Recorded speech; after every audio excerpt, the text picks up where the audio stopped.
আসসালামু আলাইকুম। আমাদের কাছে অনেক সময় রুগীর এসে বলে, স্যার আমার তো প্রেশার অনেক কম, নেই বললে চলে। তো আসলে প্রেশার ছাড়া কোনো রুগী বাঁচাই সম্ভব না। আজকে আমরা জানবো কোনটাকে লো প্রেশার বলে, কোনটাকে হাই প্রেশার বলে। তো প্রেশার ধাপ হচ্ছে দুটি, একটি হচ্ছে সিস্টোলিক আর একটা হচ্ছে ডায়াস্টোলিক। সিস্টোলিক হচ্ছে উপরের প্রেশারটাকে বোঝায়, আর ডায়াস্টোলিক প্রেশার হচ্ছে নিচের প্রেশারটাকে বোঝায়। সিস্টোলিক প্রেশারের মান হচ্ছে 100 থেকে 120 এবং ডায়াস্টোলিক প্রেশারের মান হচ্ছে 60 থেকে 90।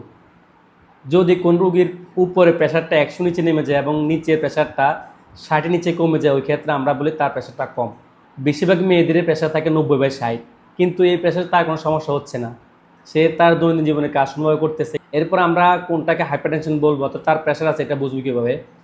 যদি কোনো রোগীর সিস্টোলিক প্রেশারটা 130 উপর বেড়ে যায় এবং ডায়াস্টোলিক প্রেশারটা 90-এর উপর বেড়ে যায়, তখন আমরা তাকে বলবো তার প্রেশার আছে, তার অ্যান্টিহাইপারটেনসিভ লাগবে।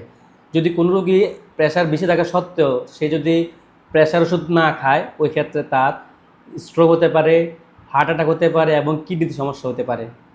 ভিডিওটি ভালো লাগলে অবশ্যই শেয়ার করে দিবেন। এই বিষয়ে আরও কিছু জানতে চান অবশ্যই কমেন্ট করে জানাবেন। আসসালামু আলাইকুম।